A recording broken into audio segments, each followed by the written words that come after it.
സംസ്ഥാനത്തെ സർക്കാർ ആശുപത്രികളിൽ കുട്ടികൾക്ക് സൗജന്യമായി ഒപി ടിക്കറ്റ് നൽകുന്നത് നിർത്തിവെച്ചു. നവജാത ശിശുക്കൾ മുതൽ 18 വയസ്സുവരെയുള്ളവർ 5 രൂപ നൽകി വേണം ഒപി ടിക്കറ്റ് എടുക്കാൻ. ആരോഗ്യകിരണം പദ്ധതി മുടങ്ങിയതോടെ ആൺകുട്ടികൾക്കും ഒപി ടിക്കറ്റിന് കാശ് വാങ്ങി തുടങ്ങിയത്. സർക്കാർ മെഡിക്കൽ കോളേജുകൾക്ക് മുന്നിൽ പ്രതിഷേധവുമായി കോൺഗ്രസ്. ശസ്ത്രക്രിയ ഉപകരണങ്ങളുടെയും മരുന്നിന്റെയും ക്ഷാമമുയർത്തിയാണ് പ്രതിഷേധം. ജൂലൈ 1 പ്രതിഷേധം സംഘടിപ്പിക്കും. സംസ്ഥാനത്തെ എല്ലാ സർക്കാർ മെഡിക്കൽ കോളേജുകൾക്ക് മുന്നിലും ഡിസിസികളുടെ നേതൃത്വത്തിൽ പ്രതിഷേധ മാർച്ചും ധർണയും സംഘടിപ്പിക്കാനാണ് തീരുമാനം. ഇറാന്റെ ആണവ കേന്ദ്രങ്ങൾ തകർത്തുവെന്ന അമേരിക്കൻ പ്രസിഡന്റ് ഡൊണാൾഡ് ട്രംപിന്റെ വാദം തള്ളി അന്താരാഷ്ട്ര ആറ്റോമിക് എനർജി ഏജൻസി തലവൻ. ആണവ ബോംബ് നിർമ്മിക്കാൻ ഉതകുന്ന തലത്തിൽ യുറേനിയം സമ്പുഷ്ടീകരണം നടത്താൻ മാസങ്ങൾക്കുള്ളിൽ ഇറാന് ശേഷിയുണ്ടെന്നാണ് അന്താരാഷ്ട്ര ആറ്റോമിക് എനർജി ഏജൻസി മേധാവി റാഫേൽ ഗ്രോസി വിശദമാക്കുന്നത്. പൂർണ്ണമായി അല്ലെങ്കിലും സാരമായ കേടുപാടുകൾ ഇറാന്റെ ആണവ കേന്ദ്രങ്ങൾക്ക് സംഭവിച്ചതായി ആയിരുന്നു ട്രംപ് വിശദമാക്കിയത്. ജപ്പാന്റെ പ്രധാന റോക്കറ്റായ H-2A തന്റെ അവസാന ദൗത്യം വിജയകരമായി പൂർത്തിയാക്കി. കാലാവസ്ഥാ നിരീക്ഷണ ഉപഗ്രഹം ഭ്രമണപഥത്തിലെത്തി. ഉപഗ്രഹത്തെയും വഹിച്ച് ഞായറാഴ്ചയാണ് റോക്കറ്റ് ബഹിരാകാശത്തേക്ക് കുതിച്ചത്. ആഗോള ബഹിരാകാശ വിപണിയിൽ കൂടുതൽ മത്സരക്ഷമത ലക്ഷ്യമിട്ട് നിർമ്മിച്ച പുതിയ H-3 റോക്കറ്റിന് വഴിമാറിക്കൊടുത്താണ് H-2Aയുടെ പിന്മാറ്റം. കാലാവസ്ഥാ വ്യതിയാനത്തെ ലഘൂകരിക്കാനുള്ള ടോക്കിയോയുടെ ശ്രമങ്ങളുടെ ഭാഗമാണിത്. വിക്ഷേപണത്തിന് 16 മിനിറ്റിന് ശേഷം ഉപഗ്രഹം കൃത്യമായ ഭ്രമണപഥത്തിൽ പ്രവേശിച്ചു. 2001 അരങ്ങേറ്റം കുറിച്ചതു മുതൽ ഉപഗ്രഹങ്ങളെയും പേടകങ്ങളെയും ബഹിരാകാശത്തേക്ക് എത്തിക്കുന്നതിൽ മികച്ച പ്രകടനം കാഴ്ചവെച്ച റോക്കറ്റാണിത്. കൊച്ചിയിലെ ബാറിൽ DJ പാർട്ടിക്കിടെ സംഘർഷത്തിൽ ബാറിനെതിരെ കേസെടുത്ത് എക്സൈസ്. അനുമതിയില്ലാത്ത മദ്യം വിളമ്പിയതിന് ബാറിനെതിരെ എക്സൈസും കേസെടുത്തത്. 1 വർഷം മുൻപ് വെടിവെപ്പ് നടന്ന കത്രക്കടവിലെ എടശ്ശേരി ബാറിന്റെ റെസ്റ്റോ ബാറായ മെല്ലനീൽസിൽ ഇന്നലെ രാത്രിയാണ് സംഘർഷമുണ്ടായത്. അപമര്യാദയായി പെരുമാറിയ യുവാവിനെ വൈൻ ഗ്ലാസ് ഉപയോഗിച്ച് യുവതി ആക്രമിക്കുകയായിരുന്നു. യുവാവ് മോശമായി സ്പർശിച്ചുവെന്നും യുവതി പോലീസിന് മൊഴി നൽകി. യുവതിയുടെ പരാതിയിൽ തൊടുപുഴ സ്വദേശി ബഷീറിന് എതിരെയും യുവാവിനെ ആക്രമിച്ചതിന് ഉദയം പേരൂർ സ്വദേശിയായ യുവതിക്കെതിരെയും എറണാകുളം നോർത്ത് പോലീസ് കേസെടുത്തു. തമിഴ്നാട്ടിൽ വീണ്ടും കസ്റ്റഡി മരണം. ശിവഗംഗയിൽ മോഷണക്കേസിൽ കസ്റ്റഡിയിലെടുത്ത 27 വയസ്സുകാരൻ ബി അജിത് കുമാറാണ് തിരുപ്പുവനം പോലീസ് സ്റ്റേഷനിൽ വെച്ച് മരിച്ചത്. സംഭവത്തിൽ 6 പോലീസുകാരെ സസ്പെൻഡ് ചെയ്തു.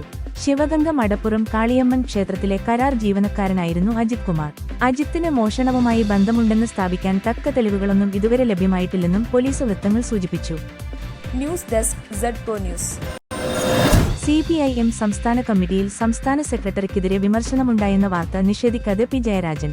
വിമർശനവും സ്വയം വിമർശനവും പാർട്ടിയുടെ സവിശേഷതയാണെന്ന് ഫേസ്ബുക്ക് പോസ്റ്റ്.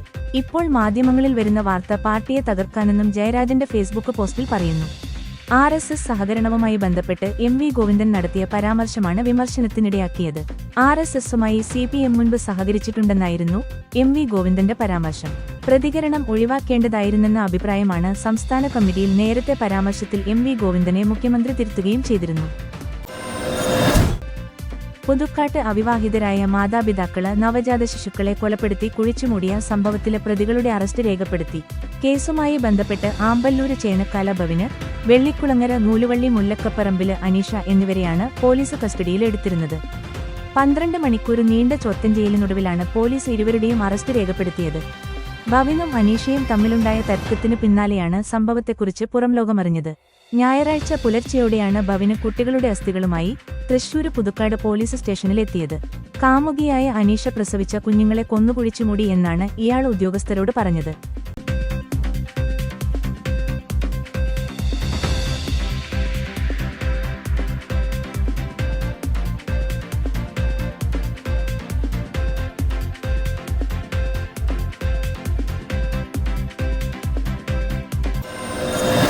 തിരുവനന്തപുരം മെഡിക്കൽ കോളേജിൽ ശസ്ത്രക്രിയ മുടങ്ങിയ സംഭവത്തിൽ അന്വേഷണത്തിന് 4-അംഗ സമിതിയെ രൂപീകരിച്ചു. പരാതിക്ക് ആസ്പദമായ എല്ലാ വിഷയങ്ങളിലും സമഗ്ര അന്വേഷണം നടത്താൻ നിർദ്ദേശം. Alappuzha medical college principal doctor Padmakumar, superintendent doctor Jayakumar ഇട്ടികെ, നെഫ്രോളജി വിഭാഗം മേധാവി doctor Gomathi S, Kottayam medical college uro വിഭാഗം മേധാവി ഡോക്ടർ രാജീവൻ എന്നിവരാണ് സമിതിയിൽ. തിരുവനന്തപുരം ആര്യനാട്ടില് 14 വയസ്സുകാരിയെ പീഡിപ്പിച്ച് ഗർഭിണിയാക്കിയ 56-കാരൻ അറസ്റ്റിൽ. ആര്യനാട് അന്തിയറ സ്വദേശി ഇൻവാസ് ആണ് അറസ്റ്റിലായത്. ഇക്കഴിഞ്ഞ ദിവസം വയറുവേദന അനുഭവപ്പെട്ട പെൺകുട്ടി നെടുമങ്ങാട് ജില്ലാ ആശുപത്രിയിൽ ചികിത്സയ്ക്ക് എത്തിയിരുന്നു. പിന്നീട് നടത്തിയ പരിശോധനയിലാണ് പെൺകുട്ടി 2 മാസം ഗർഭിണിയാണ് എന്ന് കണ്ടെത്തിയത്. ആശുപത്രി അധികൃതർ അറിയിച്ചതനുസരിച്ച് പെൺകുട്ടിയുടെ മൊഴിയിൽ ആര്യനാട് പോലീസ് കേസെടുത്ത് പ്രതിയെ അറസ്റ്റ് ചെയ്യുകയായിരുന്നു. തൃശൂരിൽ റോഡിലെ കുഴിയില് വീണു വീണ്ടും അപകടം. ജയില് സൂപ്രണ്ടും ഭാര്യയുമാണ് അപകടത്തിൽപ്പെട്ടത്. ഇരുവർക്കും സാരമായ പരുക്കുണ്ട്. തൃശൂര് കോവിലകത്തും പാടം റോഡിലെ കുഴിയില് വീണാണ് സ്കൂട്ടർ യാത്രികരായ കോളഴി സ്വദേശികളായ തോമസ്, വീണ എന്നിവർക്ക് പരിക്കുപറ്റിയത്. തൃശൂര് ടൗണിലേക്കുള്ള യാത്രാമധ്യേയാണ് അപകടം. ഇതേ റോഡിലാണ് കഴിഞ്ഞ ദിവസം ഒരു യുവാവിന് ജീവൻ നഷ്ടമായിരുന്നു. ഇരുവരെയും തൃശൂർ അശ്വിനി ആശുപത്രിയിൽ പ്രവേശിപ്പിച്ചു. News desk ZPO news.